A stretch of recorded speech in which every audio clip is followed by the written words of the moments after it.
For nearly 25 years, I wandered.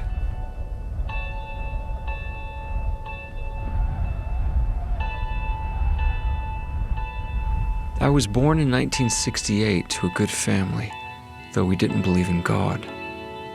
In fact, as I grew older, I began to make fun of people who thought God was real. I didn't need somebody else's make-believe God. I was certain he wasn't there. From age 14 to 22, I lived entirely for myself. I was popular in high school, and I partied hard. I even won 2 state basketball championships. By age 18, I had a full-ride scholarship to play college basketball. I felt like I was on my way. But 4 years later, it all came crashing down. I'd made some bad choices, and gradually I lost everything I had earned.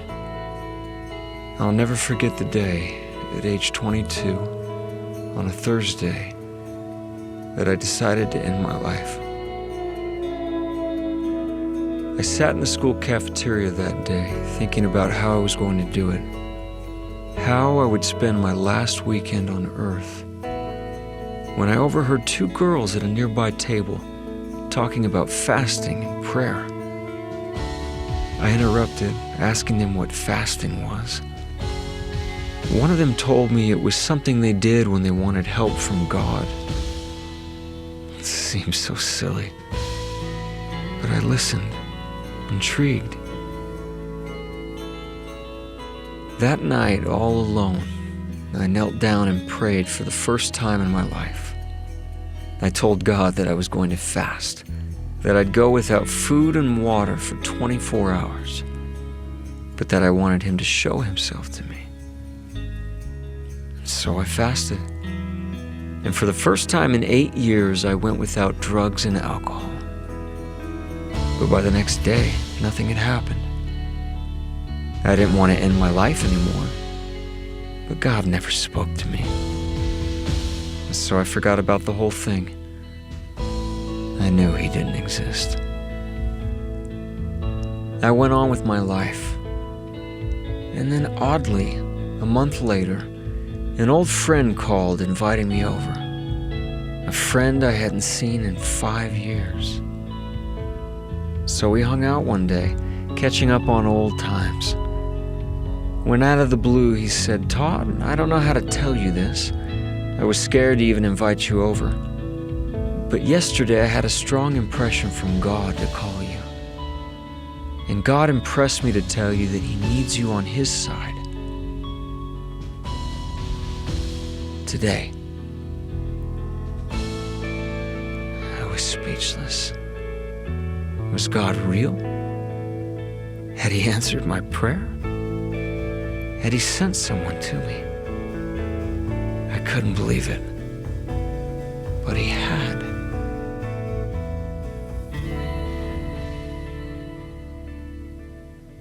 With my friend's help, for the next year and a half, I fought like a lion to overcome all my problems. Up and down I went, succeeding and failing along the way. But little by little, I started to see small but obvious things happen in my life. The answers to questions that had long bothered me began to be revealed. Slowly, things started to change. Finally, I decided to attend church. One day, someone there reached out, inviting me to a church-sponsored picnic. I felt a bit awkward about it, but I decided to go. It turned out to be the straightest party I'd ever been to. No drugs, no alcohol, silly games for the kids everyone had brought. And then we had lunch, and someone wanted to pray over the hot dogs. I thought it was strange, but I bowed my head and closed my eyes.